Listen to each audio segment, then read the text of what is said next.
Hi everyone, welcome back. Thanks for joining us today. We've got a brand new story to share with you, so let's begin. My name is Robert, and this is the story of how I discovered the truth about my wife, Gabrielle, and took control of my life. I never thought I'd be telling a story like this, but here I am, laying it all out because I know I'm not the only one who's been through something like this. You see, I believed in my marriage. I believed in the woman I married. And for 9 years, I thought we had something solid. But life has a way of pulling the rug out from under you when you least expect it. After almost a decade of marriage, I thought I knew my wife, inside and out. One thing she always appreciated was a well-thought-out surprise. The little details mattered to her, and I had spent years picking up on those small things that made her eyes light up. So, for her birthday, I wanted to do something truly special, not just dinner, but an experience. I took the day off from work, and I hired a professional chef. As the chef worked his magic in the kitchen, I set up the dining area. I didn't want it to feel like just another night at home. I wanted it to feel different, intimate, special. Everything was in place. I could already picture her reaction. The way her face would light up when she walked through the door, how she'd take in the scent of the food, the setup, and then look at me with that expression that said, "You really did all this for me?" I checked the time. She'd be home in an hour.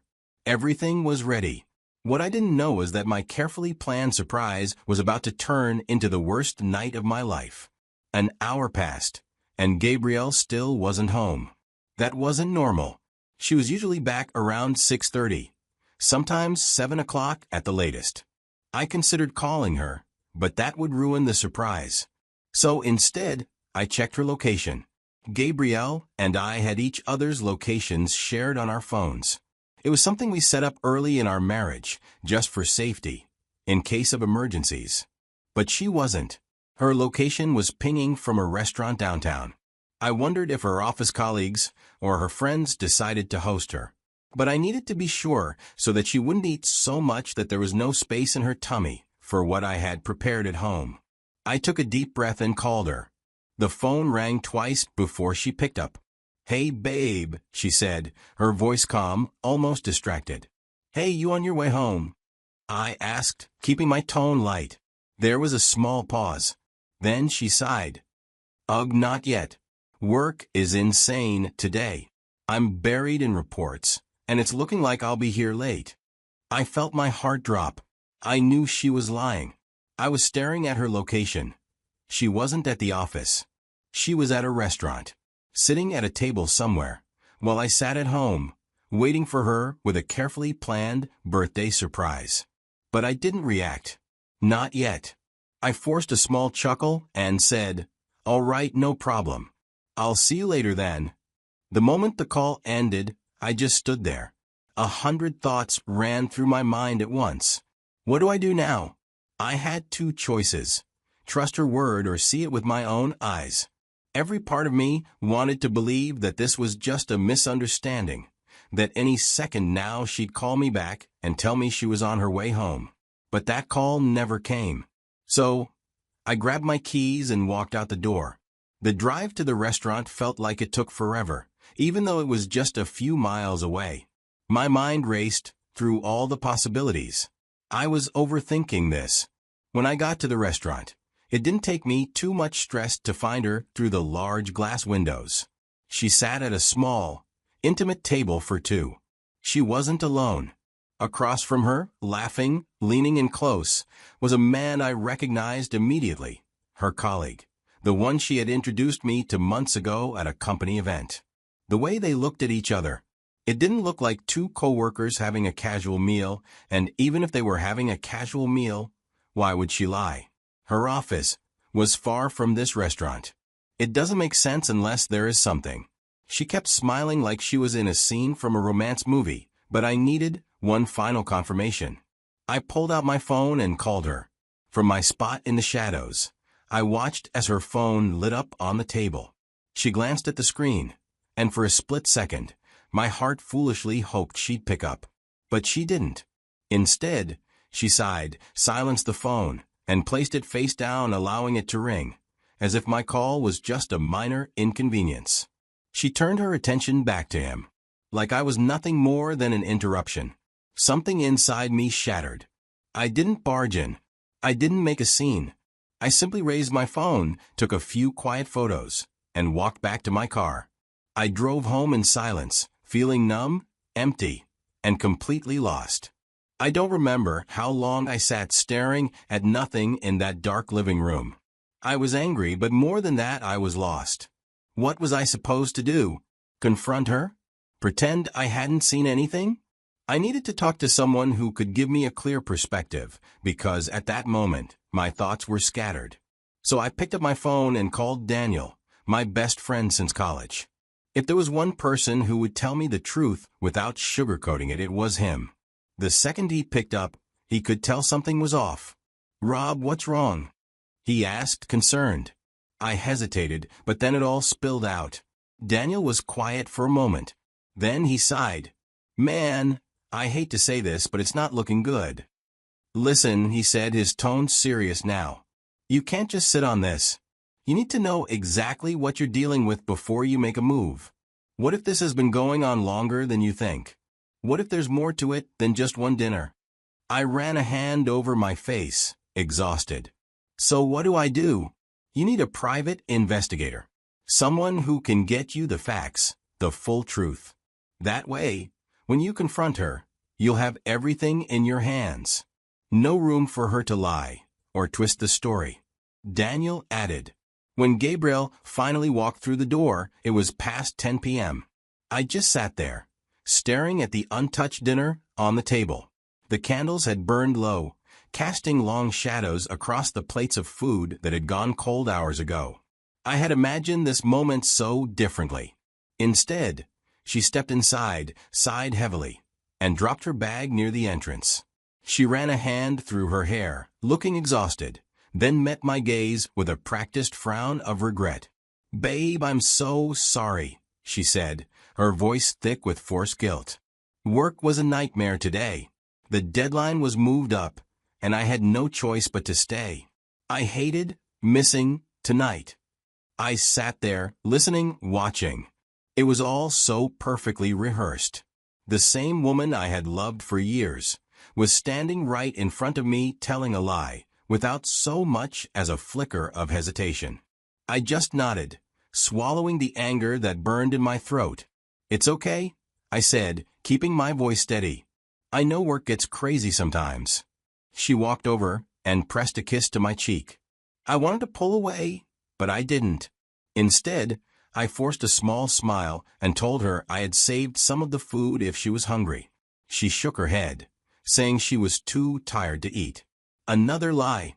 That night, as she slept peacefully beside me, I made the arrangement.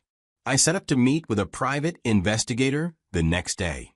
If my marriage was already broken, I needed to know just how deep the cracks went. Over the next month, I did my best to keep my emotions in check while the private investigator did his job. Every day felt like I was living a double life. It wasn't easy. I had to wake up next to Gabrielle, eat breakfast with her, listen to her talk about work, and pretend I didn't know that she was sneaking around with someone else. The PI worked fast, and by the second week, he had already gathered significant evidence. Photos, videos, timestamp proof of Gabrielle meeting up with the man I had once been introduced to as just a colleague. They weren't just meeting up at hotels. They had been seeing each other at different spots all over the city. Cafes, bars, restaurants, and even parking lots where they sat in her car for hours. It was calculated routine. And then the final piece of the puzzle came in. The other man was married, too.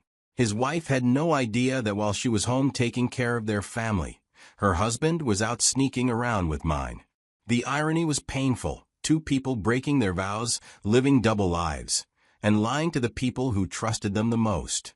By the time the PI handed me the final report, I knew I had everything I needed. Photographic evidence, videos, exact times and locations. It was undeniable proof. I could have exposed them instantly, ruined their careers, their reputations, their relationships, but I didn't. Gabrielle was no ordinary employee at her company. She was high up the corporate ladder, respected and admired. If word got out that she was sleeping with a subordinate, a married one at that, it wouldn't just be a scandal. It would be the end of her career. The company had strict policies against workplace relationships, especially between people of different ranks. If this information reached HR, she could face demotion, termination, or worse, a lawsuit from the wife of her lover. I wasn't interested in revenge. I was interested in control. I wanted a clean break on my terms. The evidence I had was enough to make sure that when I walked away, I wouldn't be the one left picking up the pieces. No messy court battles, no fights over money, no false accusations against me. I was going to make her sign the divorce papers and walk away quietly. And if she refused, I'd make sure every single detail of her affair landed in the right inboxes. If Gabrielle wanted to build a new life with someone else, fine. I finally had the upper hand, and I was going to use it. That night, Gabrielle came home late again. Same routine, same excuses. She walked in, sighing dramatically as she set her bag down on the counter. "You wouldn't believe the day I had," she said. "I was drowning in work." I didn't respond right away. I just watched her, letting the silence settle between us. For a long time, I had played along, nodding, pretending to believe her. But not tonight. Tonight I was done. "There's no need to keep living a lie," I finally said, my voice calm but firm. I reached for the folder sitting on the table and pushed it toward her. Beside it, I placed a stack of papers, our divorce documents, already prepared. Gabrielle's face twitched, her confusion quickly turning into something else, fear. She glanced at the folder, but didn't open it. What is this?" she asked, her voice barely above a whisper. I leaned forward, locking eyes with her. "These are your two choices," I said, my tone steady. "Sign the divorce papers and walk away quietly. No legal mess, no drama. Or," I tapped the folder, "I send this to your company's HR, your colleagues, and your lover's wife." Her face drained of color. She still didn't open the folder, but she didn't have to. She knew exactly what was inside. She shook her head, backing away slightly, like she was trying to distance herself from the truth. "Robert, no, it's not what you think," she stammered. "Please, just let me explain." I didn't say anything. I had already heard enough lies. Her breathing quickened. Her hands trembled as she finally reached for the folder and flipped it open. Photos. Recordings. Proof. The tears came fast. Real or fake, I didn't care anymore. "It was a mistake," she cried. "A stupid mistake. It didn't mean anything. I never planned to replace you, I swear." I exhaled slowly. It was almost laughable how predictable this was. "I still love you," she whispered, stepping closer, her hands reaching for mine. "Please, Robert, we can fix this. I'll end it. I'll do whatever it takes. Just don't do this." I looked down at her hands, then back up at her face. I pulled my hands back. "This isn't about love, Gabrielle," I said coldly. "It's about respect. And you lost mine." For a long time, she just stood there, her eyes darting between me and the divorce papers. I could see the hesitation, the fear. Not because she wanted to fix our marriage, but because she didn't know how this would affect her reputation, her career, and her image. I leaned back in my chair, folding my arms. "Sign them, Gabrielle," I said. "Or we do this the hard way." Her lips parted like she wanted to argue, but nothing came out. She sniffled, wiped her tears, and grabbed the pen. She signed, her hand shaking, but she did it. When she put the pen down, she looked at me with one last pleading gaze. "You promise you won't send this out?" she asked. "You'll keep this between us?" I nodded. "As long as you don't make this messy." She bit her lip, probably debating whether to believe me. But she had no choice. She had played her hand and lost. And just like that, it was over. The woman I once thought I'd spend forever with was now just a chapter one was closing. She couldn't play the victim, couldn't claim I mistreated her or that I was some terrible husband. She had no defense. And that was the part that killed her the most. She wasn't just losing me. She was losing control over the narrative. She exhaled sharply, wiping her eyes. "What do I tell people?" she finally asked. I shrugged. "That's your problem, Gabrielle." She frowned, probably expecting more. Maybe she thought I'd give her a neat little excuse to tell her friends and family. Something like, "We just grew apart," or "We had different goals." But I wasn't going to make this easy for her. She needed to figure out how to explain why her seemingly perfect marriage fell apart overnight, without admitting the truth. And the best part? She couldn't drag my name through the mud either, because if she started spreading lies, I had proof to shut her down instantly. Looking back, I can see things more clearly now. It wasn't love that kept Gabrielle in our marriage. It was the image of being a married woman, the status it gave her, the stability I provided. She liked what we had, but she didn't respect it enough to be faithful. And that's the thing about betrayal. It forces you to see reality for what it is, whether you're ready or not. For a long time, I thought losing her would be the worst thing that could happen to me. But staying in that marriage, that would have been the real loss. Staying would have meant living a lie, sacrificing my self-worth, and letting someone else's choices define my happiness. In the end, I walked away with my peace. So I didn't lose. I may have lost my wife, but I took back my life. If there's one thing I want you to take from my story, it's this: trust your gut. If something feels off, don't ignore it. I had doubts, little signs here and there, but I brushed them aside because I didn't want to believe the person I loved would betray me. But the truth doesn't care about what you want to believe. It's always there, waiting for you to see it. And when you do, pay attention to actions, not words. People will say whatever they need to say to keep you where they want you. They'll lie with a straight face, just like Gabrielle did, because words are easy. But their actions? That's where the truth is. Most importantly, never let someone's lies trap you in a false reality. I wasted time trying to understand why. But at the end of the day, cheating isn't a mistake, it's a choice. And I had a choice too, to either stay and let it break me or to walk away and rebuild. If you ever find yourself in a situation like this, know your worth. Don't beg for love, don't settle for betrayal, and don't stay where you aren't respected. You deserve better. Thanks for listening. Stay strong, and always choose yourself.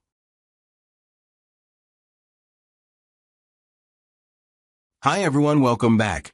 Thanks for joining us. We've got another brand new interesting story to share with you today, so let's begin. My name is Lucas, and this is the story of how I learned the hard way that sometimes the person you love the most can take you for granted until it's too late. Sophie and I met in our early 20s. Back then, we were inseparable, one of those couples that people looked at and said, yeah, they're made for each other. We had that kind of love that felt effortless. Late-night drives, deep conversations, just two people completely lost in each other. When we got married, it felt right. We had dreams, big ones. Traveling, building a life together, maybe even starting a family down the road. And for a while, everything was perfect. But, life happens. I was building my business from the ground up, putting in long hours, making sacrifices. But no matter how busy I got, Sophie was always my priority. I made time for her. Whether it was small surprises, random date nights, or just sitting down and talking after a long day, I always made sure she knew she mattered.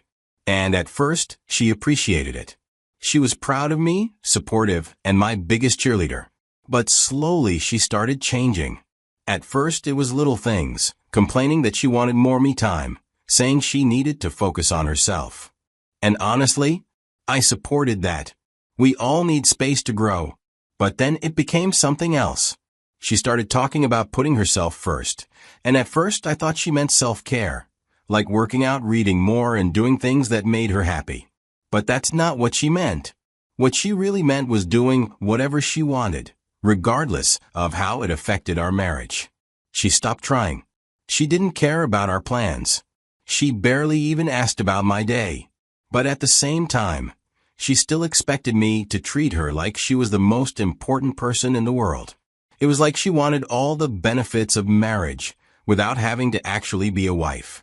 At first, I told myself that this was just a rough patch. Every marriage has ups and downs, right? So I did what any loving husband would do. I tried harder. I avoided conflicts as much as I could. If something upsets me, I will first try to talk about it. But if it gets to a point of escalation instead of resolution, I will swallow it down instead of arguing. I started surprising her with gifts, little things I knew she liked, flowers, perfume, even that expensive handbag she had been eyeing for months. Anything to remind her that I still cared, that I was still here. But none of it made a difference. She'd thank me sometimes, but there was no real emotion behind it. No genuine excitement, no appreciation, just a half-hearted smile before she moved on to something else, usually her phone. When I heard her say she needed space, that she needed to find herself, at first I didn't question it. I thought, okay, maybe she's just figuring things out. So I gave her the room she asked for. I stopped trying to pull her close.